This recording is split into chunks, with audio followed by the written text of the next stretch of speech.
is Abina Johnson, and this is Focus on Liberia. Hit it! From Kemau to Cape Palmo, Mount Nimba to Atlantic Ocean, Obomi Hills to Pokondre, to educate, elevate, and promote. Yeah, focus on Liberia, for Liberia, Liberia, for Liberia, yeah, yeah, yeah, yeah, yeah. From Monday to Sunday, from Monday to Sunday, it's focus on Liberia.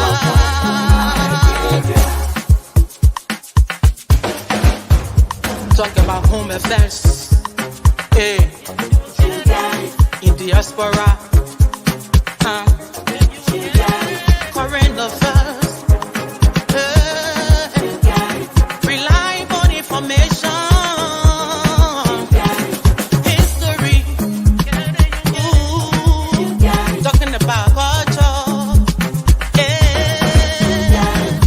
politics, education, entertainment, business, sports, advertisement, articulation. Focus on Liberia. Focus on Liberia. Focus on Liberia. From Monday to Sunday. At Focus on Liberia, we discuss everything Liberia, from education to politics, arts and culture, entertainment, agriculture, history, religion, family, and technology. Focus on Liberia uncovers and showcases the best of Liberia and shows the world the truth about Liberia. We educate, elevate, and promote all things Liberia. We conduct interviews, panel discussions, debates, and more. Tune in to Focus on Liberia on Facebook and YouTube and be a part of the stories that make up the news. This is Focus on Liberia, and I am Dennis Jah. Hello, ladies and gentlemen, and welcome to this edition of Between the Headlines on Focus on Liberia. My name is Dennis Jah, and we are broadcasting from Atlanta, Georgia. In today's edition of Between the Headlines, we are honored to have the Director General of the Civil Service Agency, Mr. Josiah F. Joekai Jr., and we are also happy to have the host of the Hour of Politics, Mr. Ansuni Sie, who is my co-host. Gentlemen, welcome to the show. Welcome, Mr. Josiah Joekai. Thank you, Dennis and Ansoni, for this glorious opportunity. I really miss you guys. I don't remember exactly the last time I appeared on your show, but it's always been good, refreshing to sit with you guys and talk about national issues. So it's an honor for me, to sit with you guys this evening. Thank you. Let me also introduce my co-host, Mr. Ansoni Sie. Welcome, sir. Dennis, thank you. Indeed, you got it right. I'm not here. It's good to be here to talk to the Director General, Mr. Josiah Joekai Jr., who is the HR Manager of the Republic of Liberia.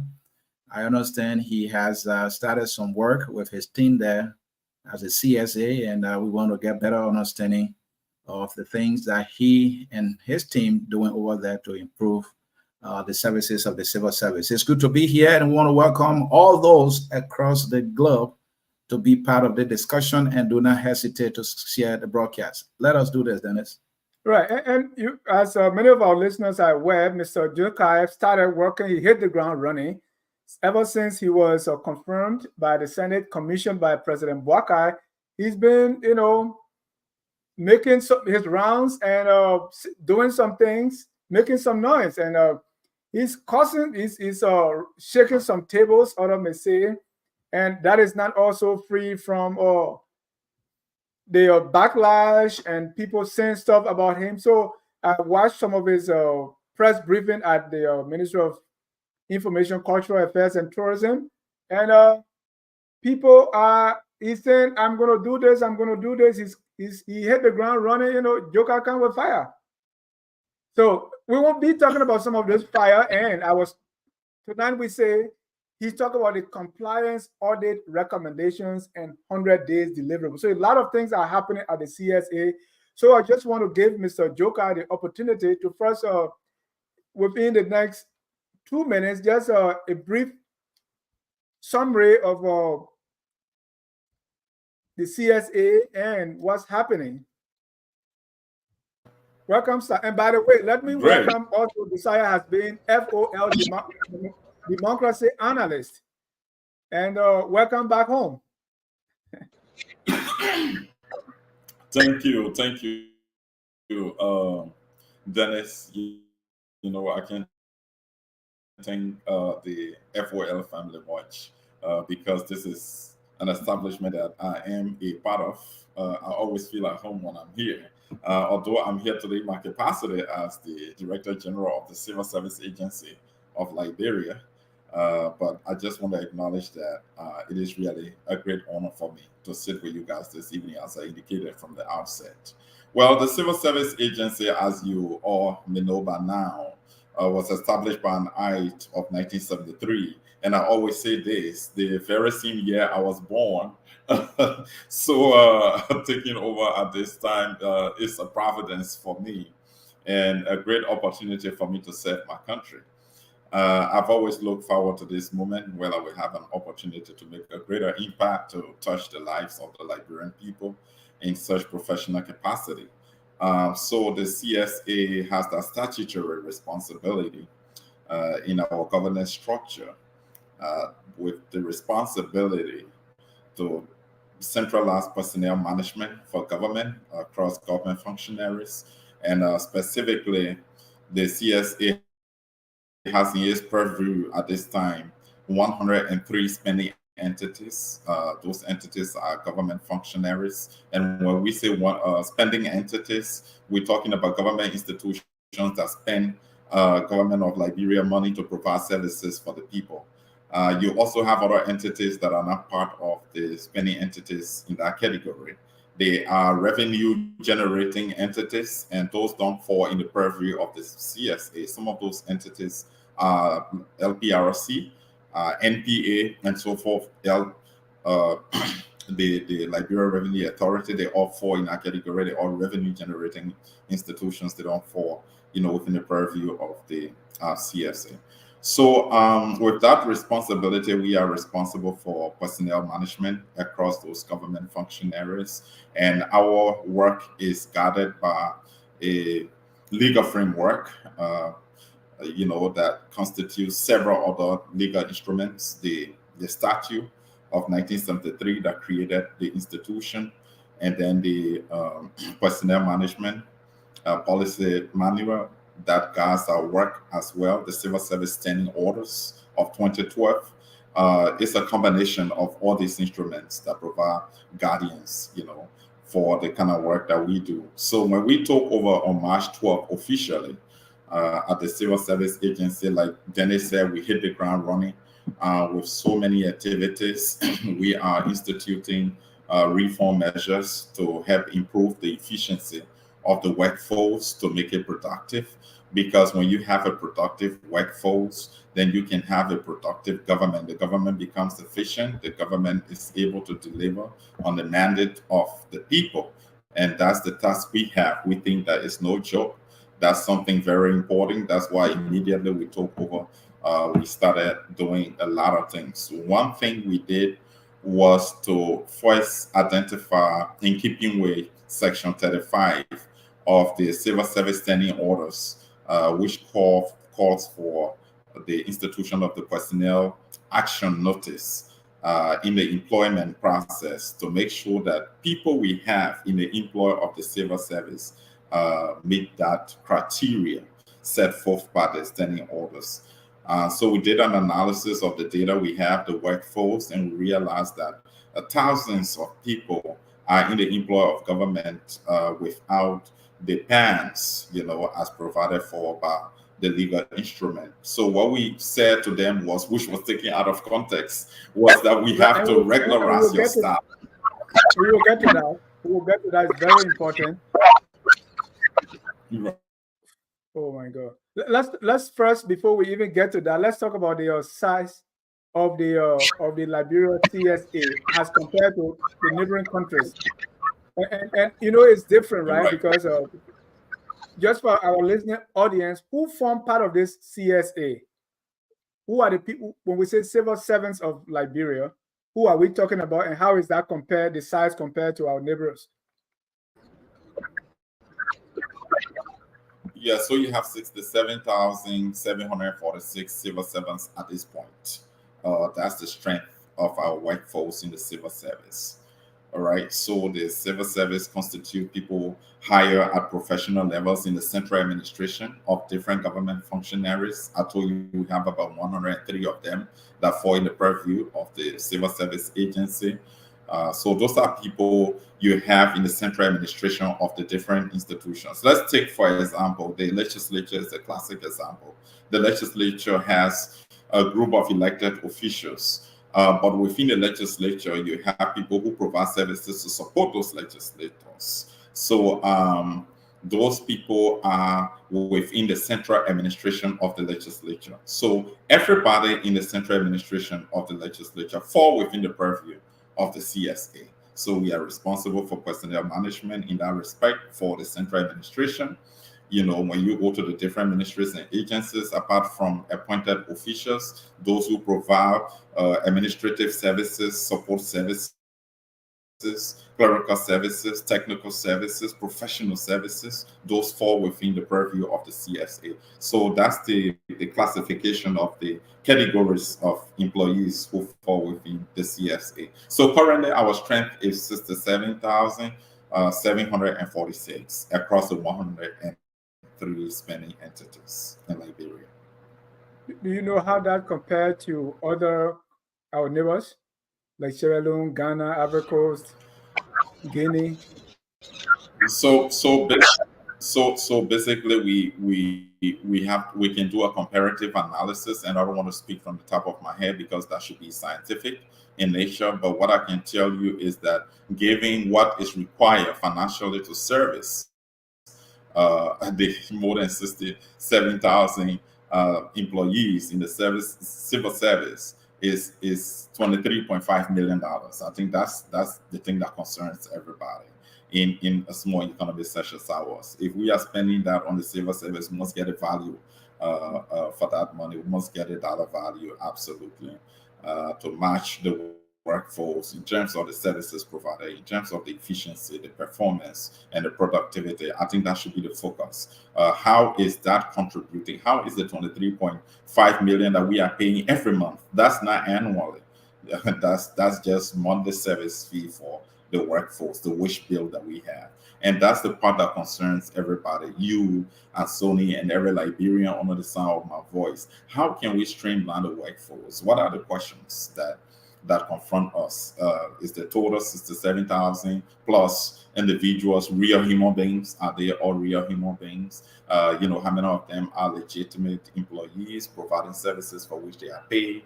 How many of them are not real human beings, are ghosts? And if they are ghosts, how were they employed? How the ghosts were employed? Who were the ghost employers? And what are the steps we are taking to address that? Because that is fundamental if we should be able to address the problem of the city. Thank you. The reason I ask that is if you have a population of 5 million people, right? And in the United States, they always do that. Oh, let's close down Payroll, let's close down this, right?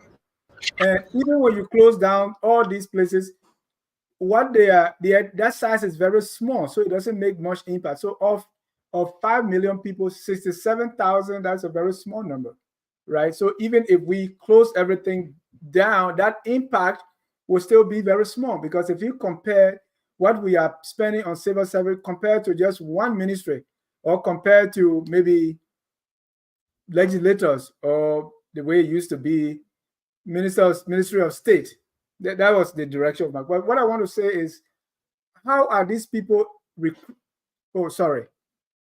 So that not the number of people that matter. They should be about what is required to service that number, and compare that to what we need to get our economy functional, to get it effective, to get it up and running, where the individual citizen of the country can feel the impact of the economy, can participate in the economic activities of the country. I think that's what that really matters. The number may look small to you, but as far as services in governance is concerned, and taking into consideration all the different facets, I think that number is significant. It's huge. It's something we can play with. Right? We can even further reduce it if we are able to. I don't disagree. On that. I don't disagree.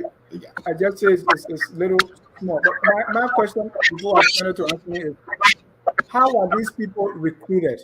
How do they get into civil service? What is the right way, and what has been the trend of how people get into the civil service? Right. So the Civil Service Agency is one of those institutions that has clearly defined legal frameworks and policy, different guidelines that support its work, well detailed. And one of such instruments is the Civil Service Standing Orders of 2012, which is a very good document, policy document. So Section 35 and Section 1.2.1 are very clear about the processes in employing people within the civil service. In fact, it gives the authority to the Civil Service Agency to lead all employment activities. It provides that whenever vacancy exists in any of the 103 spending entities, that entity has to first notify the civil service of the existence of the vacancy. The civil service will have to work with the Ministry of Finance to make sure that we have the physical space, meaning that we have the money to support such vacancies. So when that is confirmed, the civil service works with the corresponding spending entity to make sure that we follow the PAN process. The PAN is the Personnel Action Notice. It has to be administered. You have to first make sure that the person complete all the forms that constitute the PAN. That makes the PAN very critical. And Section 35 lays out the steps and procedures for completing the PAN. So the PAN constitutes a portion that takes care of the job candidate's entire background, their personal data and everything, next of kin and everything that must be provided, to the job you're seeking. And then it has a portion that deals with your professional background in terms of your qualification, your skill sets. It takes care of your experience, your knowledge, your abilities and everything. And you have a portion that takes care of your cultural fit, what we call your core values that must align with the position or the institution for which you are supposed to be employed. So that makes in fact, no one should be employed without the completion and approval of the personnel action notice. That action notice goes through different stages and it ends with the Director General of the Civil Service Agency. Once the Director General approves, then your payroll number is put on that PAN, and then the process is complete. And then you can now be issued a letter of appointment, because everything regarding your appointment has been certified by the CSA, following all the steps and procedures. So that's how it should go. But if you ask me whether or not that's how it has been going, my answer would be a resounding no. And that's why I wanted to talk initially about the 40,000, but I think this is the appropriate time to talk about it.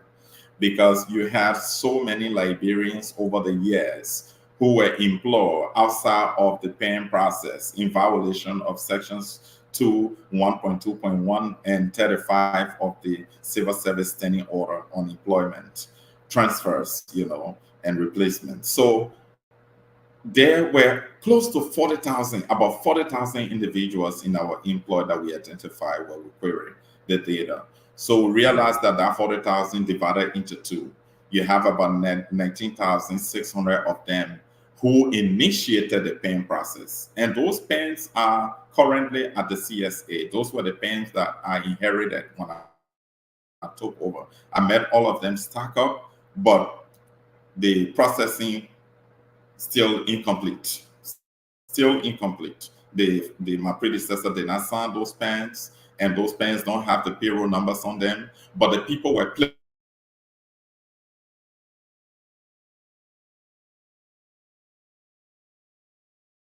placed on a payroll outside of the arrangement. So, meaning Director General will verify, I will verify, and I will approve those PANs. I will have our analysts to also compare the PAN information with the corresponding employee records on the payroll to make sure that these are legitimate employees and that payroll numbers are placed on the PANs to complete the process. That's one category. The other category, which is almost about 20,000 also, are a group of people who did not even initiate the PAN process at all. So these are people that we will be reaching out to through what we call the Employee Status Regularization Project. We instituted that. It's a quick impact project. It's going to go for 4 months. So the CSA is going to be working with all the spending entities, the human resource departments. We will go across the country. Our analysts will deploy the logistics. The Ministry of Finance is going to support us in this endeavor to provide the necessary support. We'll go to the counties, we work with them, we make sure that these people are human beings, we issue them the PANs, and then we make sure they complete the PANs and they go through the various steps and procedures. And then we will approve those PANs and make sure that those people's statuses are regularized. What is important to make sure that we go through the PAN process, that is. Without the PAN, it's difficult for us to even know who is your next of kin. If something happens to you on the job, who do we give your benefits to? Who do we talk to? You wouldn't have any idea. Without the PAN, it's going to be very, very difficult, for us to know your background, for us to have your full data as an employee. So if we want to process your retirement, for example, how do we go about forwarding your information to the NASCO, the National Social Security Corporation? It's from your PAN information, because we have that historical data on you as an employee, and we are able to process your information. So without the PAN, it's just something difficult for the employee. It doesn't put them in a better position. They don't enjoy the rights and benefits of the job. So what we decide to do first, my leadership at the CSA, is to make sure that we regularize the status of all of our employees. We know who we have, in the civil service that are entrusted to us. We have to know them. So it's our responsibility. And that's why I said to them, nobody should panic, because it's a shared responsibility. It's the CSA's responsibility to make sure that people who we hire in the civil service complete the PAN process. So if my predecessor did not do that, I'm also taking responsibility of that to make sure that happens. Thank you, Mr. Director General. We hear about a test that a civil servant must take, I believe, as part of the requirements to complete their PAN process. If that is true, is that something that is ongoing? We have information also that the test material is so much updated. How true is this information? Outdated. Outdated? Yes, outdated. Outdated, correct. So the first thing I would say about that is yes. The test should be available to any Liberian, who is eligible to take the test, to take it. And we should even make it accessible to them at all of the spending entities, at the different government functionaries. It's not anything they should struggle to do, because it's their right to be tested and people to know their qualification to be employed in the civil service. But that process was suspended by the previous administration, by my previous predecessor a few years ago. It was suspended. And they did not, administer the test to people who wanted to write the test in a long time. So this is what we are doing under the public sector modernization project that was sponsored by the partners. The testing, modernizing the testing system was one of those. And I can tell you that what I have seen now, which is going to be presented to me formally, to me and my team at the CSA, the leadership at the CSA on Tuesday, is one of the best. Dennis and Asoni, just imagine you writing the driver's test in the United States, where you sit before the computer and you write the test automatically, you see your result. If you pass or fail, you see your result. No human efforts, nothing. So you just sit there, you write your test, and you get your results. So our new system, that's how it is built. And that new system, we're going to test run it in a few weeks from now. And once it is successful, we are going to replicate the platform. We're going to make sure that the different spending entities, we have access to it. But here's what not going to happen. They will not control anything. They will not change anything. The 360-degree control and administrative right stays with civil service. So if we send it to the Ministry of Information, for example, anybody who goes to Ministry of Information and wants to write the test, you go and write the test and see your results, and everything, that results comes to a repository. And that repository is at the CSA. We are responsible to keep it. We are the custodian. We manage it. We process it the way we want to process it. But everybody will have access to the test at the different entities. Is that electronic or paper? It's going to be electronic. But here's what we want to do. Part of our process, in fact, our processes are going to be hybrid, and that's part of our medium to long-term plan. I thought you asked that question. So our other citizens who are in the rural areas, in the Leeward counties, we will have in-person services. You remember I worked for the Elections Commission before. And when I was at the commission, we built 19 magisterial areas. We established a model that we replicated in the 19 magisterial areas, the offices. You have a good living room, you have offices, you have the communication system, you have the warehouse. So we are instituting that same model at the CSA as part of our new vision. We're going to be our regional offices, functionally operational offices in the 5 regions to be able to provide these services by professionals. We want to line up professionals at those offices. The same services that we will provide electronically, that will provide to our people in persons who don't have the infrastructure at the time. But the electronic version will also be available at those offices, but we still have to have the in-person services as well. But the testing system that I have talked about, Dennis and Ansoni, if you see it, it's really, really good. It's powerful. So it is actually going to test people, and people who take it, the results will definitely reflect a merit-based approach to testing. Is it for everybody in the CSA, or there are some job categories that's not going to require testing?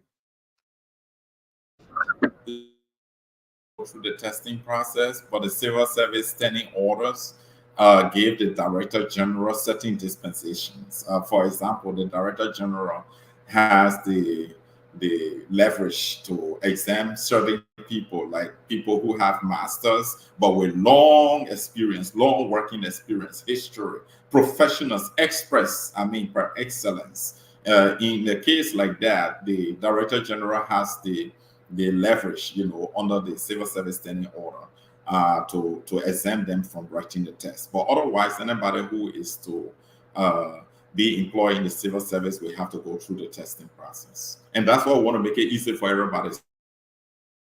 The CSA and let me to know, write the test. your predecessor, do you know why they were not administering the test? Do you know? And I've listened to you.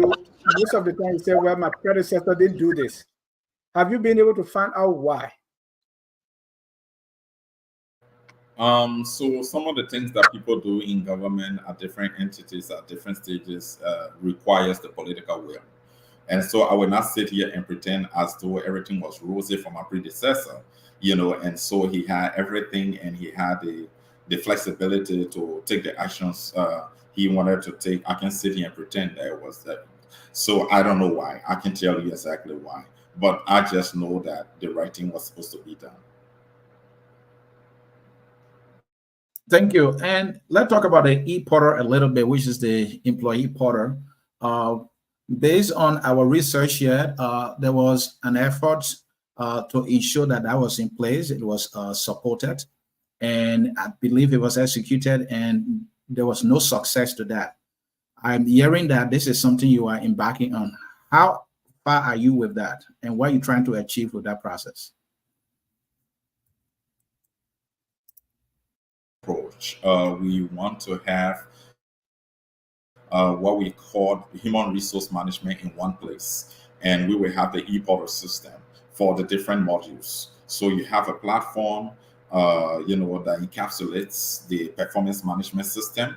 And Sony, I, as Director General of the Civil Service Agency, from the comfort of my desk, I should be able to see the employees' records of all the employees within the civil service. Yes, I don't have to ask for a huge file to bring me the list and photos of each employees from each ministry of agency. I should just be able to go to that super platform, human resource management system in one place, and then be able to navigate the different modules. Say, for example, the employment module, I should be able to go there and see all the steps and procedures for employment, and see forms that employees can fill out, electronically, attach photos and submit. I should see approval procedures in that portion, that module of the platform. I should be able to see the testing system on the platform, the same platform, and be able to navigate. I should be able to see the payroll and be able to navigate, narrow down to Dennis Jar and see Dennis Jar designation at the Ministry of Education, and see Dennis Jar pay, and see his pay stock or his pay slip, and see all the information on it. I don't have to write a formal communication papers from minister to minister, from HR to HR. I should be able to see it. I work for a huge company in the United States, Blue Crest, DMT Global Solutions Corporation, across the United States, Canada, and Europe, and Australia. And I never saw the chief human resource manager one day in person.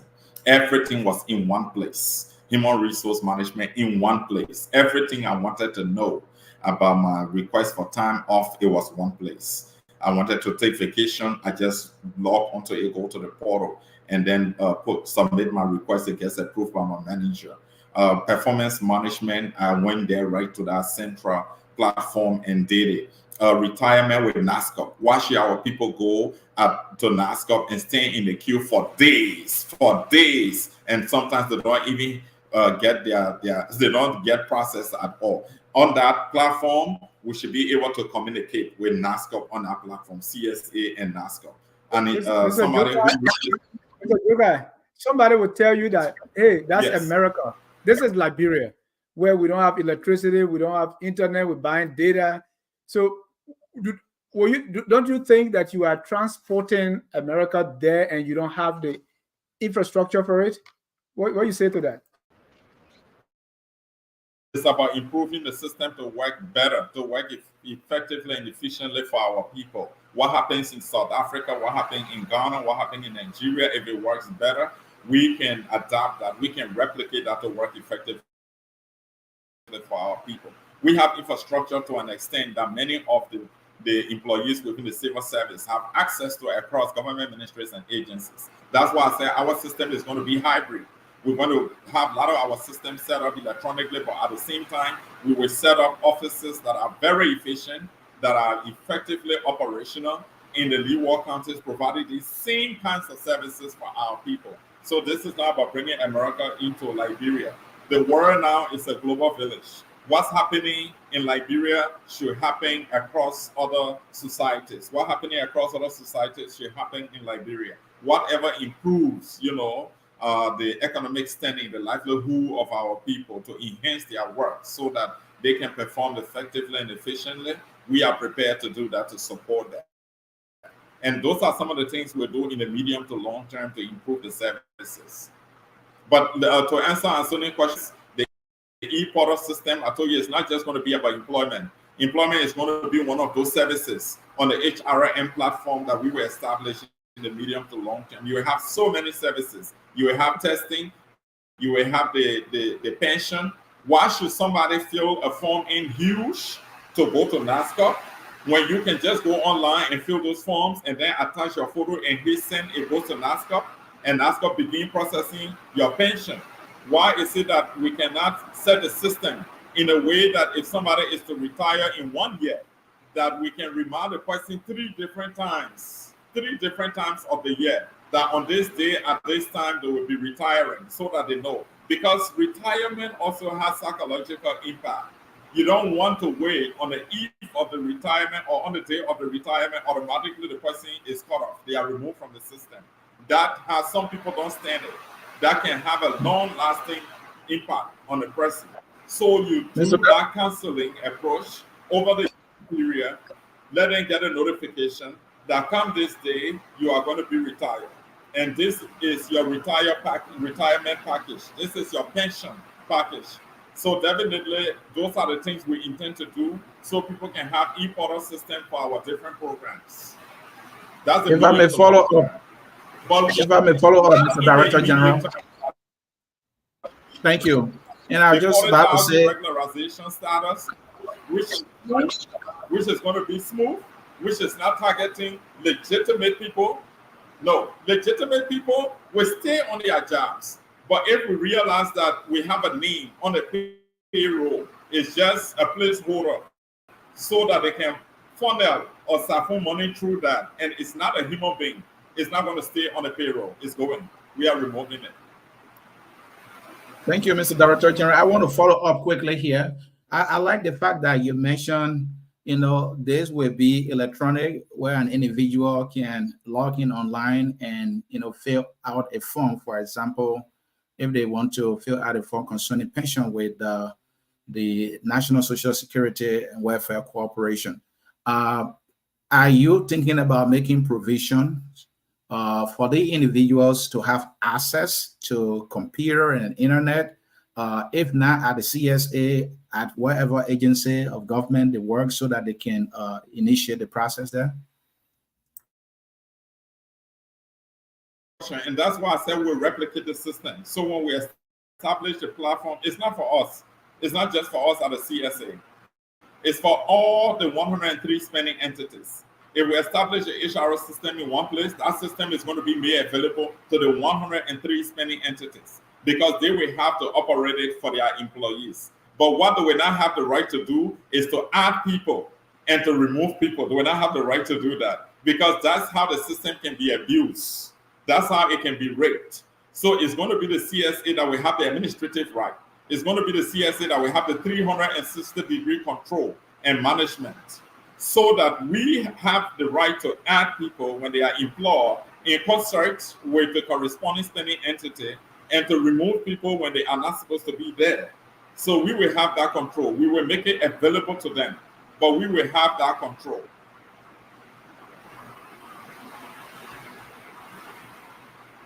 Thank you. Let's talk about the moratorium that was put into place. Where are you with that now? So here's the thing. The government of Liberia under former President Weah did extremely well in the framework of the public sector modernization project, which sought to bring about prudence in public finance management, conducted an audit of the payroll, the national payroll. And that audit covered the period 2018 to 2021. So the audit report was published in 2022 by the Auditor General. And that audit report highlighted several findings, several risk factors, grave risk factors. It identified illegitimate people on the payroll, people who were unverified that the government could not account for, but they were on the payroll and taking huge amount of money.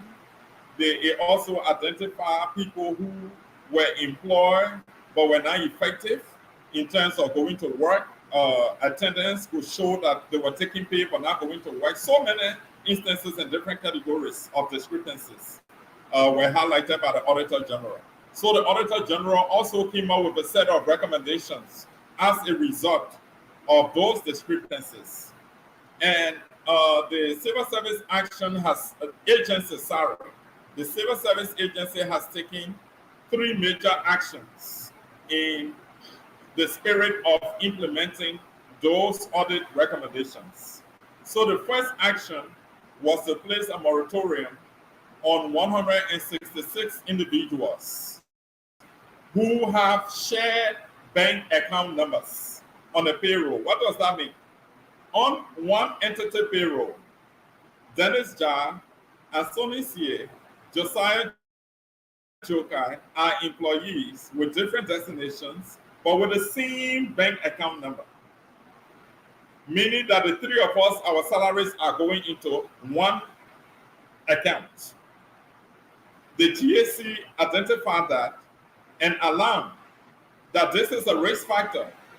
It means that the government is paying money to people who she doesn't know, because it's not possible for Dennis Jha to just be working and not taking pay, as Sonny CA working, not taking pay, Josiah Joekai working, not taking pay, as a result of the three of them, their salaries going to one bank account. So, and Joe, let me stop you there quickly.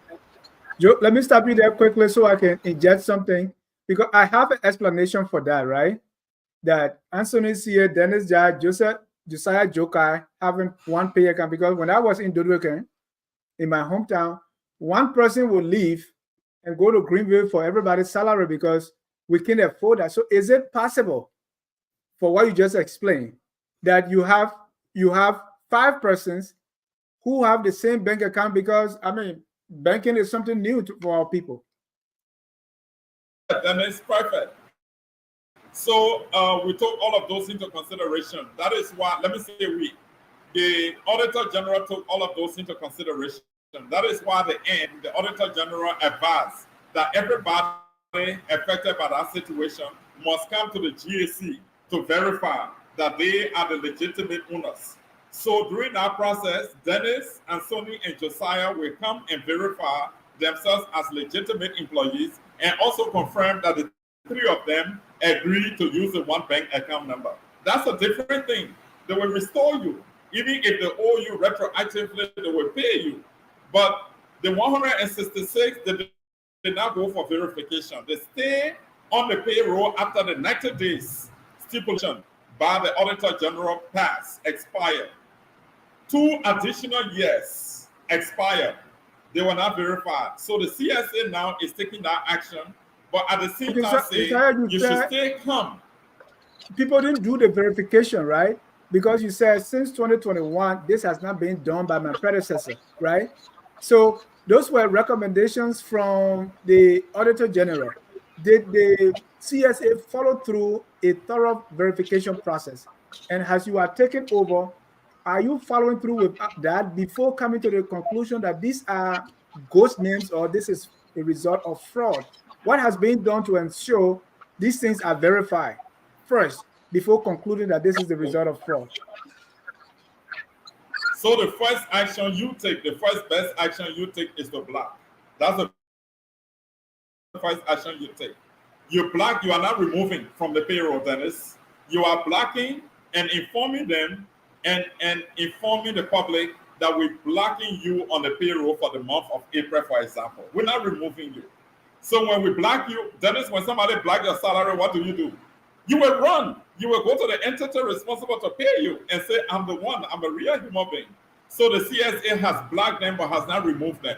So if they come to be verified, we have set up places. If they come to be verified, Dennis, we will restore. We will pay them retroactively for the month that we block them. But we have to take certain action to make sure that we are not paying millions, as the case is right now, to individuals who are not accounted for. That's the 166. The second group of people is 122. 122 individuals are paid through mobile money accounts.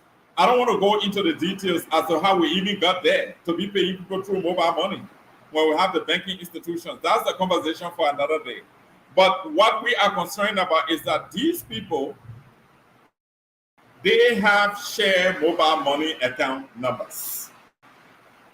Anthony CA and Dennis Jha, they have one mobile money phone number to which they are being paid, just as we have the case of the shared bank account numbers. So we want to know who are the real owners of these mobile money account numbers. So we say, okay, that group of people, we block you. You come and tell us that, yes, I am the one. I'm a real human being. And then we unblock you after we go through the verification process. You show us all the legal documents. We go to your employment history. We find everything. Your letter of appointment. We go and check everything. Make sure you are the one employed. Make sure you are the one receiving the money. and the mobile money phone number is your number, and then we can pay you retroactively. Those are the two categories. The third category is huge. Before you get there again, Joe, because we in Liberia already, the employees are used to be government owing them 2-3 months, or people getting so I don't know what was the mechanism through which these people were contacted to say, hey, we've seen something here, come and prove it. Because people, I was born behind God's back. Because maybe you're thinking Monrovia alone, but people outside of Monrovia, how will they perceive and interpret this? They will say, well, they fired me already. Anyway, I can get my check. Because my father was working as treasurer of the township. He was paid $1.50. His nephew will go to Greenville for that money and take 50 cents. So far as he will tell you, say, government took 50 cent taxes. I'm taking 50 cents and I'm using 50 cents to pay my way. So the papa gets zero. He was okay with it. Not that he liked it, but that his nephew, and that's government, because we are so much afraid of government. Government is almighty. So these people may be crying in their hearts because they are so afraid to approach government. So what was the means through which these people were contacted for verification? So Dennis, when the Auditor General published the payroll audit report, the Auditor General gave a 90-day period to everybody affected by the situation. They established other recommendation implementation task force that included the CSA, the Ministry of Finance, the GAC, the RAA. They all work together to establish verification structures to work with the different human resource department of the different institutions. The payroll audit report is a public document. They have the exhibits which constitute the spreads for all the individuals involved. This is not just some kind of black information. No, this is an information with disaggregated individuals that are affected in the different categories. Those with share bank account, those with mobile money accounts, those unverified. The institutions have them, they share, and they establish centers where people have the flexibility and opportunity to go to be verified. The task force did that. In fact, some people were verified. I wanted to talk about the 9,287 persons. About 2,000 persons were verified. The turnout, they were verified. So that's a very good sign. Those people were verified and they were restored. They were restored onto the payroll. So I am trying to say that they had a longer time. That's about 90 days. That's about 2 years to be verified. That did not happen. And for example, the 9,287, you know how much we're paying? We're paying $3.7 million every month to those people. And still we are paying $1.9 million after we remove the 2,000 plus who were verified. We are still paying $1.9 million. That's about $2 million to those people we don't know, we don't account for on the payroll. So when you block those kinds of people, Dennis, they will come to you and they will tell you definitely that you blocked them. Then you guys can go ahead to work together to ensure that they are verified because it's their right. We want to address the social problems of our people. Part of it is providing jobs, but we want to make sure that the right people are employed. They are given the jobs and they are able to do the job for which we should pay them. But we don't want certain people working and certain people taking pay. Let me give you a classic example. Your good friend, it's not Joe Mason. There's Joe K. Williams, who worked for Ministry of Information. Then you should know him. All of you guys, the boys from way back there. Joe Williams worked for Information for the whole year, the last fiscal year. His name is on the payroll. He knows his bank account number. But Joe Williams' money was going to a different person. When I appear at Ministry of Information press briefing, the moment I started talking about blocking people with shared bank account, Joe Williams jumped up. He came to the podium. He said, Director General, you are right. It is for the same reason that I left the Ministry of Information. And then when the new minister took over, Mr. Pierre, he sent for me. He said, I left because my name was on the payroll. My bank account number was not there. Different person bank account number was given to me. And I was working and the person was taking my pay. So that's why I got angry and I left. He went public because he came to the podium. He was recorded. That's a classic example of what we are talking about. So we don't want people working and different people taking pay. When you hear some people saying, Dennis, like you were citing an example, that I'm working but I'm not taking pay. The person name is on the payroll. It's highly likely that a different person's bank account is associated with their name on the payroll. So as they work, their pay is going to that individual who's not working but is receiving pay from the government of Liberia. All right. Mr. Director General, again, we can't say thank you enough for joining us here at Focus on Liberia on this one-on-one with you. We are talking about compliance audit recommendation, 100 days deliverable, and the civil service. I have a question concerning this launch of the salary advance scheme that your institution has launched. Talk to me, what are you trying to accomplish with this launch of the salary advance scheme? Realize that there are private borrowers. There are people with schemes. They borrow our civil servants money, and sometimes they give them 2 weeks to pay back, and they pay back the repayment rates can be very high. Some of them 25%. They got to pay back with 25% interest. You take $100, you got to pay $125 in 2 weeks. You take $75, you got to pay $100 back in 2 weeks. And so we started negotiating with the commercial banks. Say, how about you give our people salary advance, and then they can pay back with very low interest rate. That means a lot economically. So take, for example, if Mary or John takes home $500 monthly, 50% of that would be $250. People can have emergencies. People don't have to call relatives. They got money. I mean, when you're working, even if the month doesn't end, you got salary. That's assurance that you get money. But to get somebody to give you money, at a very low interest rate is difficult. So you should do it with ease. So we talked to the commercial banks, and EcoBank was the first to agree. They said, okay, we can offer this rate, and we said, okay, that's fine, which is 3%. And then they will be able to take the salary advance up to 50%. You don't have to take 50%. You can take any amount. You can take 10%. You can take 20%. But when you take it, when you are paying back, you pay back with 3%. And you got to pay back in 30 days. So it's not 2 weeks. It's not 3 weeks. It's at the end of the month when you are receiving your salary, it is deducted. So all they have to do is to have an enhanced salary account with EcoBank. And once they do that, you use your phone if you want to use the phone. If you don't have a phone, you have a button phone, you can do it. In fact, I'm told that it works with button phone. That's why EcoBank said they demonstrated that it works with all phones, with the Android, the iPhone, the button phones, they work with that. All you have to do is dial, *326#, and then the prompt will ask you for the amount of money you want. And if your 50% is 150 or 250, you just put in the number, and then you hit what it asks you to do, follow the direction. The next thing, you walk down the road. Even if it is around 10 p.m., 11 p.m., you walk down the road, you go to the ATM, and you take your money. So you're not paying that until the end of the month. On the 30th, you take it. So beyond EcoBank, last week, we had a meeting with GT Bank. GT Bank now is coming on board. We have written communication that are going out from tomorrow to the other commercial banks for them to institute the same measure.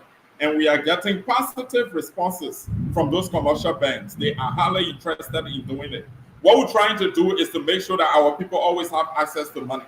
That's another way of empowerment. We want to make sure that they have the purchasing power to do what they want to do. That's part of it. The second part of it is insurance. You don't have to have this regular health insurance and think to wait until you go in this process before you go to cater to your health. If you have that salary enhanced account, you also benefit from it. Just go to the hospital, just go and get your health check and have your health issues addressed, and then you can take care of it through that. EcoBank works with another insurance company called SAI Insurance. They take care of that upfront for you. All of the the requirements, financial requirements for the hospital, from the hospital can be taken care of by that. So we're trying to do that for our people to give them ease of access to finances, access to health benefits to do that. So the other commercial banks are coming on board. When we initiated, that was a concern of many of our employees. They hail it, they appreciate it, they are very happy because that's the lowest interest rates ever. I don't even remember any interest rates like that here in this country for such services, for such portfolio, for such product. They are very happy across all the other government functionaries. The only thing they've been doing, some of them have written, some of them have called, asking Director General, please make sure that the banks that we are saving with, that we have our salary accounts with, can institute the same product. And we are on the right path for that. Many of them are giving us positive results at this point. And we'll be launching it bank by bank. I'm sure the next bank we'll launch is GT, because we already have had a meeting with the leadership of the bank, and they are in agreement to launch it. Dennis, you wanted to do a follow-up? Or you want me to ask my next question? No, I like that because it's like payday. You're trying to get rid of the payday loan, which even in America here, you go to any of these pawn shops, you say you want loan, to just give interest rate. Let's stay on the salary issue, Mr. Joekai. You also want a bi-weekly pay. Something many accuse you say the man doesn't even understand what he's talking, right? It made, during the confirmation, it made the senator mad. So, I mean, what is the need of this bi-weekly pay? In other words, I'm getting $100 a month. You say, give me 59, give me 50 later. What does that change? Correct. That's very good, Dennis. And the question came at the right time because the salary advance, 50% salary advance, is a prelude to the bi-weekly payments. I mentioned that somewhere in one of my posts on Facebook that it's a prelude because the CSA is not only discussing the 50% salary advance, we are also discussing the bi-weekly payment we expect to launch in a few months from now. So this is what we want to do. In the immediate term, we want to make sure we remove the discrepancies, the inefficiencies, and irregularities from the payroll. We want to have a payroll that will measure, that will match that of the wage bill. And once we have that, we want to sit with the commercial banks again. And this is going to be CSA and the Ministry of Finance and Development Planning. We want to revisit, our agreement, our understanding with the banks in terms of our remittances, how the government remit every month to the commercial banks, and then so that they can pay salaries to our people. So we want to go back based on some of the actions we'll have taken in the immediate term and say, look, this is a responsible government. We want to recommit to paying the remittances on time, because many of the managing directors of the commercial banks I've had meetings with, they have expressed to me their concern about the government being committed to making remittances so that they can pay salaries on time. So we go back to them and say, look, here we want to assure you that we are recommitting. In fact, let's have a date established. Maybe on the 25th of every month, or latest on the 28th of every month, the government will make remittances to all the commercial banks. Send the employees money for salary payment to the commercial banks. So we want to tell them that in the context of your corporate social responsibility, we want you to pay the first 2 weeks upfront. So you pay the first 2 weeks upfront to our people. So if a lady takes, for example, Yasa or Mary takes $500, so the first 2 weeks on the 15th of the month, Yasa or Mary receives $250. This is interest-free because that's their salary. This is an initiative of the government exclusively. This is not an initiative of the bank. This is what the government of Liberia wants to do to improve, the well-being of the people, part of it. So pay the $250 on the 15th, and then when the government makes the remittance on the 28th of the month, then the bank pays the remaining 2 weeks on the 30th. So that remittance that is made, that remittance covers the first 2 weeks payment and the last 2 weeks payment.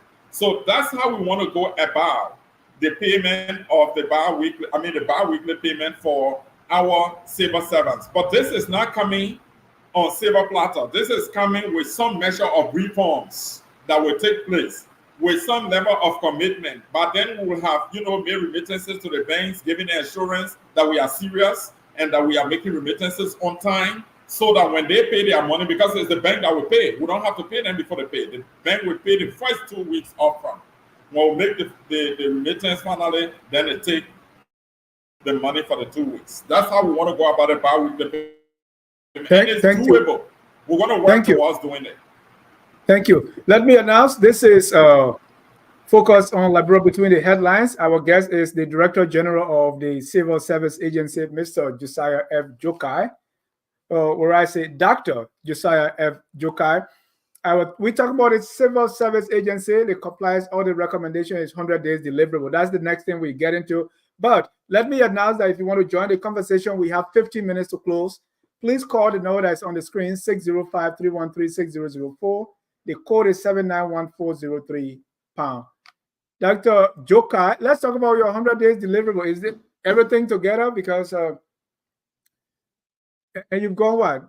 You got less than 1 month left, my man. So where are we with your 100 days deliverable? So we are very well on course. The first 100-day deliverable of the Civil Service Agency is to migrate the payroll from a system called the Alternative Temporary Automated Payment System. That's the system we are using right now, to migrate it to the Civil Service Management System. That's what you call the CSM. And the reason why we want to migrate the payroll to the CSM is because the CSM is more efficient.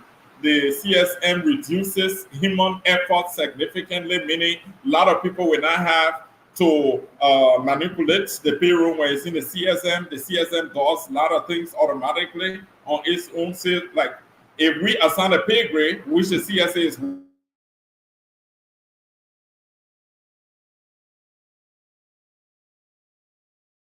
working on now, we want to have a standard pay grade system. Directors, for example, take director pay.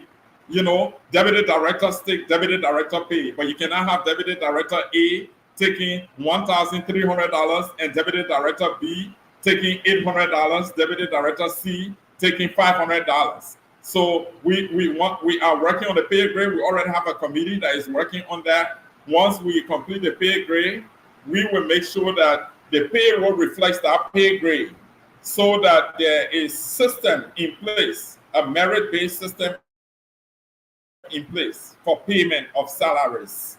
So we put that in the CSM. We do not have to put the amount the employee taking, because the system will already be set up to automatically calculate the salary that what the CSM is going to do. So we are supposed to migrate the payroll from the ATAPs to the CSM. Where we are right now, the CSM has been set up. We have met that milestone. What we are working on now is trying to clean up the payroll so that the payroll that goes to the CSM is one with integrity. And the way we're going to do that is the discrepancies we are talking about. That's why we are moving head on with cleaning the payroll, removing all these ghost names, removing these anomalies, removing all the discrepancies, removing all the inefficiencies, and remove it. So in the next 3 weeks to 1 month, we should be able to move the payroll into the CSM. That means at this point we have made significant progress. We have the analysts in the field now as I speak to you. They are meeting with HRs so that missing data, such as when the person was employed. You see why I talk about the importance of the PAN, the personnel action notice? When the person was employed, we have to have that data. How far they are, they've gone, how many years, we have to have that data. The missing payroll number, we need to have it. The missing national identification number, because it's a unique identifier for the payroll, the NIN number. We need to have that number. Some employees don't have it.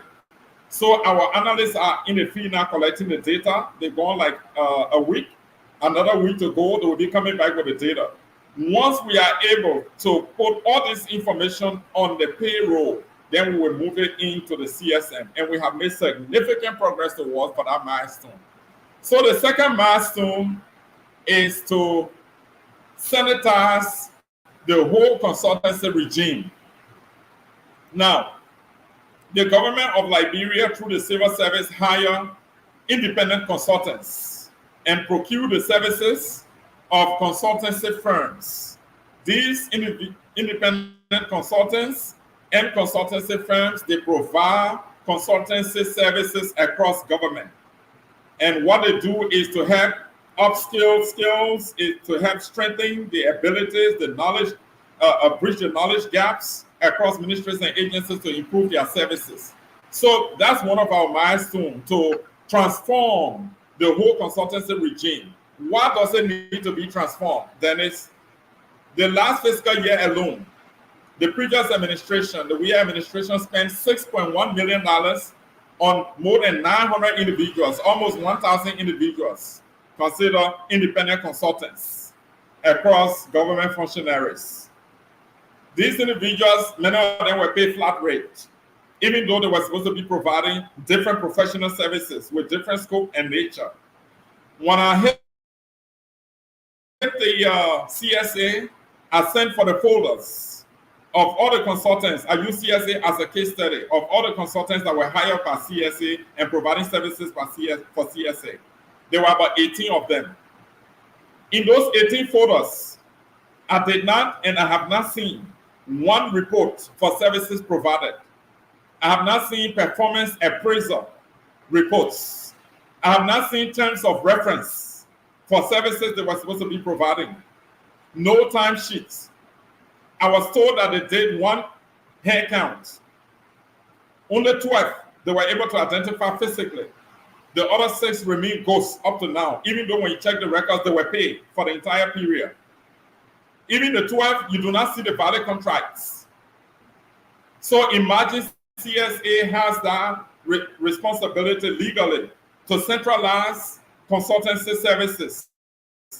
But if CSA could go about that process in the manner and form in which it did, imagine other entities that did not have that right or were just recruiting consultants just on their own like a bonanza. Imagine what happened. So $6.1 million we lost and did not even realize no returns, no value for that money. So what the leadership, the current leadership has done, we have drafted a comprehensive policy. The policy framework will guide the entire consultancy process, the steps, the procedures. And we have also proposed for the next fiscal year, which has been accepted, we proposed to the Ministry of Finance a cap of $2 million, meaning that's what we will operate in for consultancy services across government functionaries for the next 2 years. Meaning we are saving $4.1 million. And we are moving the $4.1 million with the approval of His Excellency. I said that in the last cabinet, and everybody appreciated it, including His Excellency, the President, that we move it to other social services like education for our teachers, like healthcare for our health workers, like national security for our security officers. We have to bring dignity to the workforce. We don't have to look for money from outside. We can cut the wastage by removing these irregularities and inefficiencies in the workforce, saving the money and moving it towards these basic services for our people. So we have, to some extent, made significant progress towards that milestone, which is a 100-day deliverable. Just to be clear, you are saying of the 18 at the CSA, the 18 consultants, you did not find what they were hired to do. I just want to be clear on that. No terms of reference. The photos lack terms of reference. The photos are there. I have the photos. They don't have it. They don't have it. And they were not even guided by a set of framework. There was policy guidelines drafted, but was never adopted and used to guide the consultancy process. So this time, the president of the country, His Excellency Joseph Sr., is going to launch the policy guidelines on consultancy in government. Once it is launched, hopefully a week from now, once it is launched by His Excellency, before we will commence the recruitment of consultants, the placement of consultants, the management of consultancy services across government. It's not going to be loose. So we've made significant progress towards that. So we are on course when it comes to meeting our milestones. We are on course. The payroll is a significant portion, and we made significant progress, as you've been following in the media, where we are. But in addition to implementing the recommendation, let me say this. There are certain spending entities where we have conducted hair counts.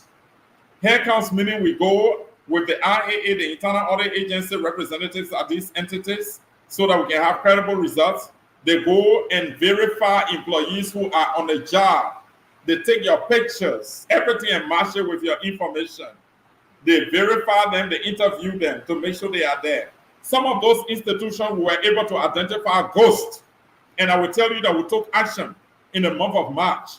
The Liberian National Police, for example, we identified 98 fictitious names, and in concert with the Liberian National Police leadership, we have removed the 98 from the payroll. At the Liberia Land Authority, we identified a total of 49. Working in concert with the leadership, we removed the 49 from the payroll. When President Weah declared his presidential directive in December, specifically on December 18th, and said that there was going to be no new hiring, no entering into contractual agreements until the next government of President Josiah takes over, there were new hires done. We have not covered everything because the assessment is still going on to that effect at different entities. But so far, we have identified 15, and we immediately removed them from the payroll in violation of the presidential directive. So we have taken other actions beyond just implementing the audit recommendation. Let's talk about the EPS. There's a question here whether the people fired from the EPS were part of the civil service, or was it part of that process that you were talking about? No, we have not gone to do the hair count at the EPS yet. So we are going to send out a circular for all the entities to do the hair count.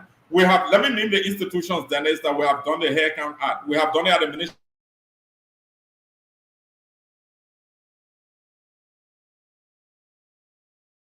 of Mines and Energy has requested for analysts to Mines and Energy.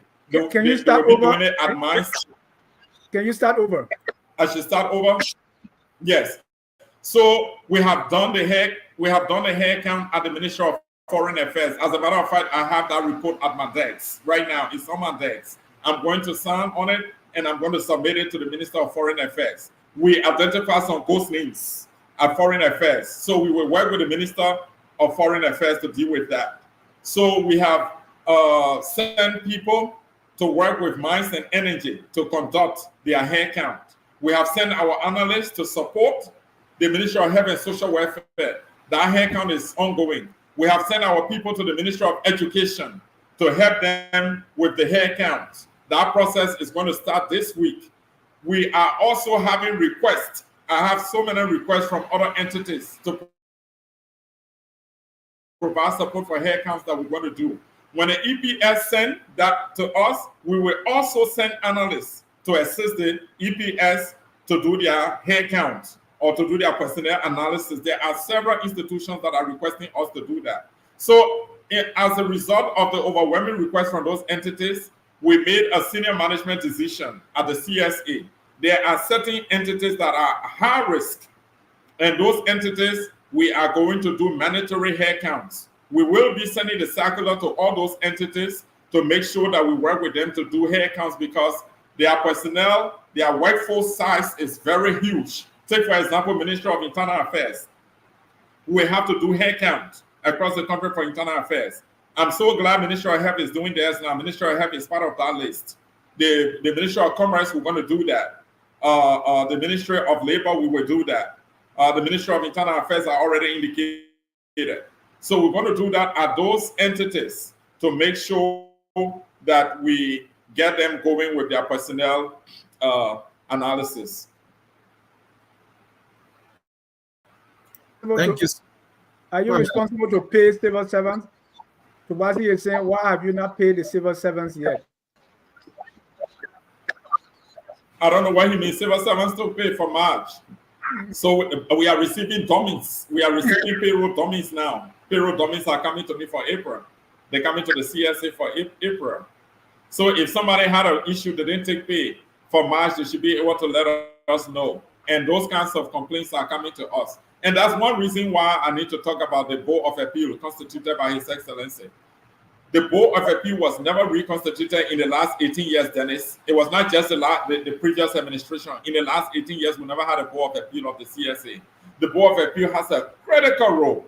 You have the examining committee. The examining committee hears cases from civil servants across all the agencies, ministries, and commissions. When they have issues with salary payment, for example, have issue with wrongful dismissal, have issue with wrongful suspension, so many cases, it is the examining committee that hears those cases. The examining committee was almost dysfunctional for the previous years, during the previous administration tenure. We have reorganized the examining committee. The examining committee has commenced its work. We also wrote the president as a matter of urgency. The president acted immediately by reconstituting the Board of Appeal. Why is the Board of Appeal important? When the examining committee hears your case, Dennis, and you are not satisfied, the Board of Appeal is the final arbiter, because you can take your appeal to the Board of Appeal, and the Board of Appeal will adjudicate. So there has to be due process, and every aspect of that process has to be certified. So Dennis, we were able to address that situation. You can see the Board of Appeal on the left there after the president. You can see that on my left, the Board of Appeal. Thank you for showing that, the organogram. So you have, yes. So thank you, Dennis, for showing that. The Board of Appeal has a critical role to play.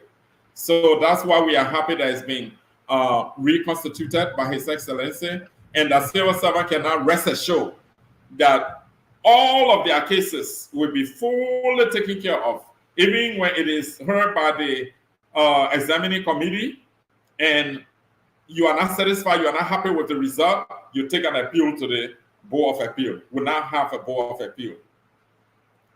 Thank you, Mr. Director General. I'm aware of something you also embarked on, which is trying to create a pool of librarian professionals.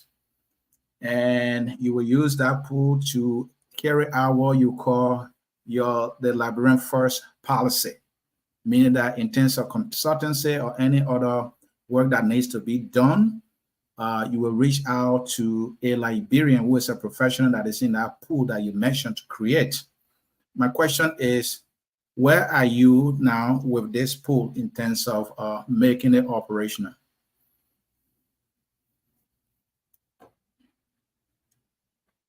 Overall, the CSA to institute a pool of librarian experts in all fields to make sure that we know them, to make sure that we utilize their expertise appropriately. We have to have that pool. We have to profile them. But that is part of our medium to long-term plan. Right now, in the immediate, we want to address issues of salary. We want to address the discrepancies on the payroll. We want to make sure that we sanitize the payroll, and then we make sure that people are paid their salaries on time, and they have opportunities like the salary advance we launched, and that will be followed by, the biweekly payment. We want to address all those issues in the immediate term. We migrate the payroll to the CSM. We want to address all those issues in the immediate term. The medium to long-term plan, we are going to develop the database of all librarian professionals. So say healthcare professionals, all the different aspects of healthcare, we will have them. And then we have our professionals, our experts, in different categories. We're going to do that so that at the end of the day, it is librarians that are prioritized. Librarians are also getting high-level jobs, and they are paid for those services, and they can help to bring a difference to the workforce, make public service professional, because that's our goal. We want to professionalize the public service.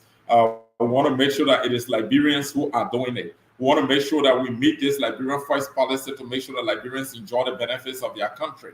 That, yes, I'm not saying that we're not going to look out for other experts, other foreign experts, but even our donor partners, we're going to work with them to make, and that's what I want to see. They want us to become self-sufficient, self-efficient.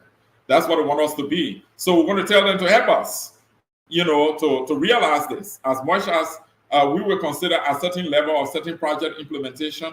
But when it comes to providing services at a different level of our governance structures, Liberians will be first. The only way we will go for foreigners will be if we don't have Liberian experts or Liberian professionals, with the expertise in those areas, which is almost impossible. So that's exactly what I can say to that. Director Joekai, I'm not sure how familiar you are with the EPS situation. From reports we read here at Focus on Liberia, it seems to be serious. According to Sam Gay, who is the director there for the EPS, they have let go 200 persons who were on payroll. How they got there, I'm sure he explained that, but he said they are unqualified. And that is why they are letting them go. And other individuals who are qualified, they retain them for them to go for further training. Are those people qualified to go to the Board of Appeal at the Civil Service to appeal their dismissal? What do you know? Great question. And what I can say to that is that I will have to talk through this further with the EPS director before I will comment on the matter publicly. But for now, I'm not going to comment on this issue. But Mr. Joekai, are those civil servants, So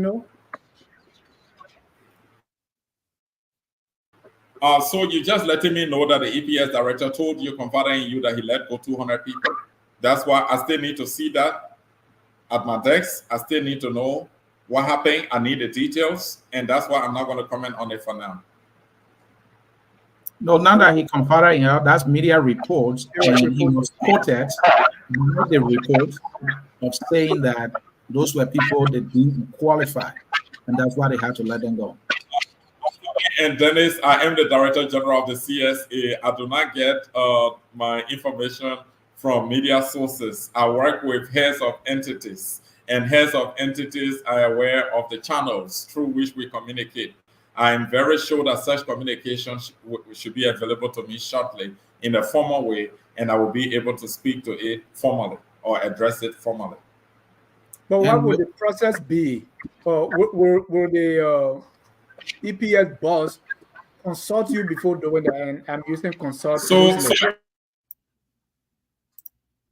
I will tell you, and this is not about the EPS, this is about the Civil Service Standing Order.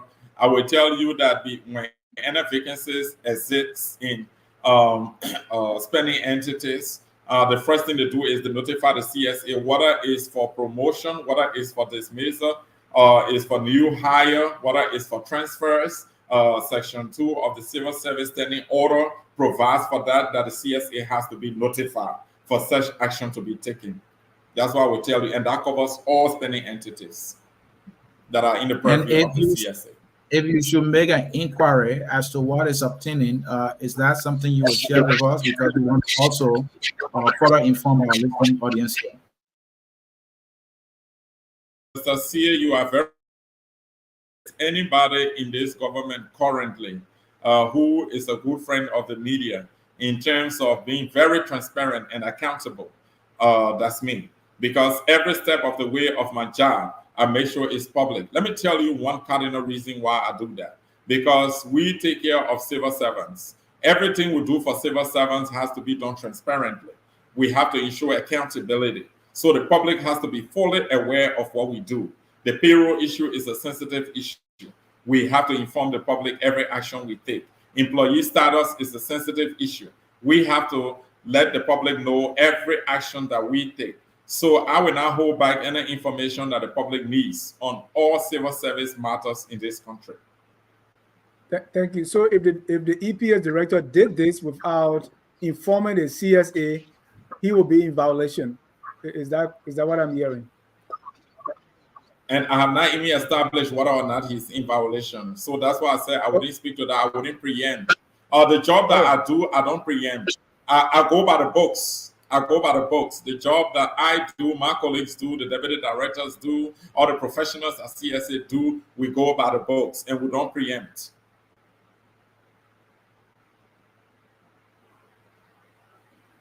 All right. On that note, we will come to the close of this one-on-one interview with the Director General of the Civil Service Agency, that is the CSA of the Republic of Liberia. Mr. Josiah Joekai Jr. is the HR Manager of the Republic, and he has been explaining reform efforts that he and his team have embarked on since he was confirmed, commissioned, and started the ground running according to Dennis Jai. Mr. Joekai, we will take a closing and parting statement from you to conclude the interview. You have 2 minutes, sir. Dennis, thank you. Anthony, this is a great platform. The CSA is very grateful for the opportunity to inform our people about happenings within the civil service.